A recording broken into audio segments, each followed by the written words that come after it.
आप सबसे भी जिस दिन झगड़ा हो, क्योंकि झगड़े हर घर में होते हैं, पति पत्नी है, कहते हैं बर्तन है तो आवाज करेंगे,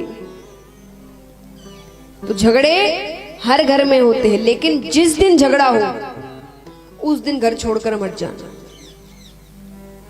2-3 दिन बाद चले जाओ।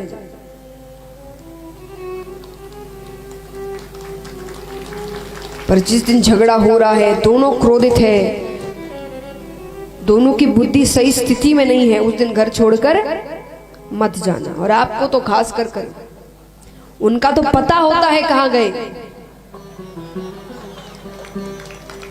आपका पता भी नहीं चलता। उनको डबल चिंता होती है, बिना बताए फोन बंद कर गायब। अब ढूंढते रहो कहां गए कहां गए। उनका तो नहीं मिले तो पता है मायके गए।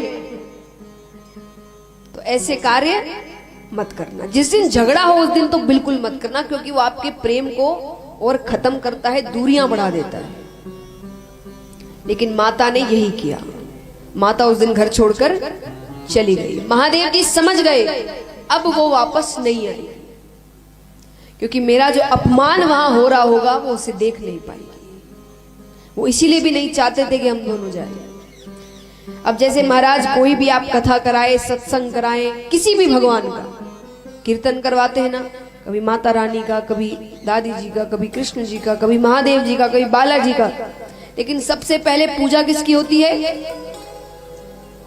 गणेश जी। यानी ये नियम है, कथा किसी की भी हो, कीर्तन किसी का भी हो, पूजा सबसे पहले गणेश जी की। उस समय जब सभा होती थी तो नियम था कि आप बुलाओ मत बुलाओ, पर तीनों देवों के आसन रखने पड़ेंगे। 3 देव ब्रह्मा विष्णु महेश, आसन रखने पड़ेंगे, मत बुलाओ भले।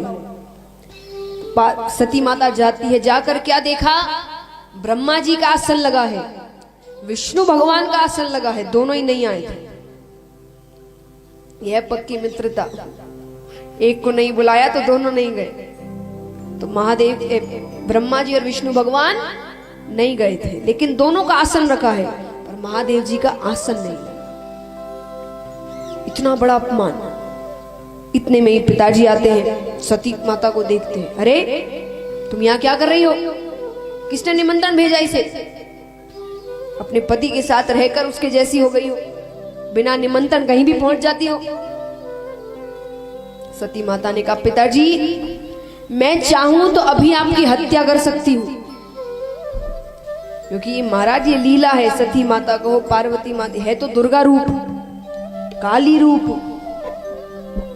तो उन्होंने कहा मैं अभी आपकी हत्या कर सकती हूं, पर मैं नहीं चाहती कि भविष्य में बेटियों पर पिता हत्या का कलंक लगे, कि एक बेटी ने एक पिता को मार दिया।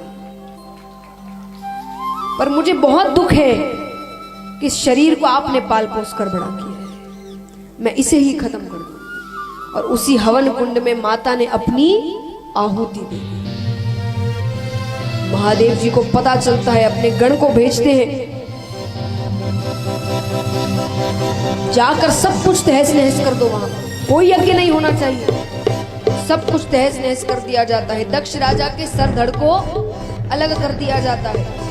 तब विष्णु भगवान आकर महादेव जी को शांत करते हैं, क्योंकि यज्ञ धर्म का कार्य है, और धर्म का कार्य अगर शुरू हो गया तो खत्म होना जरूरी है। तो यज्ञ शुरू हो चुका था। विष्णु भगवान ने कहा यज्ञ अगर पूरा नहीं हुआ तो गलत होगा। तब दक्ष राजा को बकरे का सर लगाया जाता है। बकरा बहुत कामी होता है, जो बहुत कामी व्यक्ति होते हैं ना, उन्हें दूसरा जन्म बकरे का मिलता है, बहुत कामी होता है। बकरे का सर लगाया गया, हवन पूरा किया जाता है। उसके बाद माता के शरीर को लेकर महादेव जी परिक्रमा कर रहे हैं।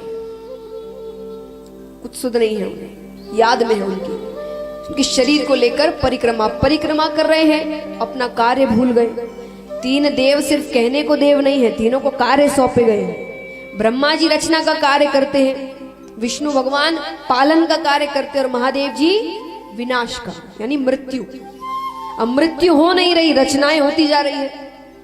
तब विष्णु भगवान ने अदृश्य रूप में अपना सुदर्शन चक्र फेंका। वो एक एक करके माता के अंगों को काटने लगता है, और एक एक अंग जहां जहां जाकर गिरे वहां वहां एक एक सिद्ध पीठ की रचना हुई। उसमें से एक प्रसिद्ध सिद्ध पीठ है कामाख्या देवी।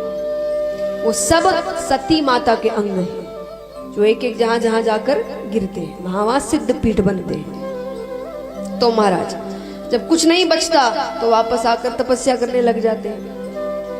अब वही सती माता तप कर कर दूसरा जन्म पार्वती माता के रूप में लेती है। हिमाचल राजा के यहाँ पर विवाह योग्य होती है। हिमाचल राजा के यहाँ नारद जी जाते हैं। हिमाचल राजा ने कहा बेटी विवाह योग्य हो गई है, कोई वर बताइए। आप भी कहते ना बेटी विवाह योग्य हो जाए मित्रों से कि कोई अच्छा वर बताना। तो हिमाचल राजा नारद जी से कहते हैं, नारद जी को सब पता है।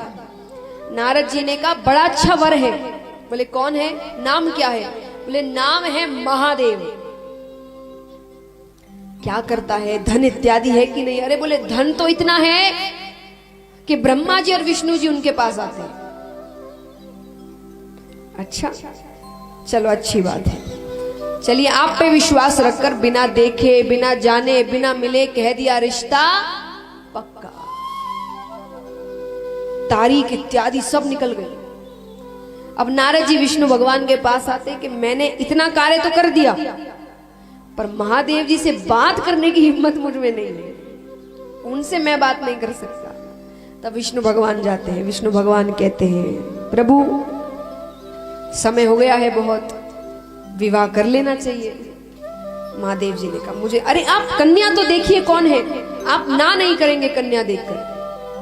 महादेव जी देखते हैं तो ये तो सती ही है, तुरंत मान जाते हैं। सती माता नहीं तब कर कर दूसरा जन्म पार्वती माता का लिया था कि मुझे महादेव जी से ही विवाह करना है। तो महादेव जी ने कहा ये तो सती ही है, तुरंत मान जाते हैं। आइए दर्शन करते हैं, विवाह में प्रवेश करते हैं। तो जैसे आपके और हमारे घर में विवाह होता है उसी प्रकार विवाह होगा। तो सबसे पहले माता के पास चलते हैं। माता को हल्दी लगाई जा रही है, मेहंदी लगाई जा रही है। आइए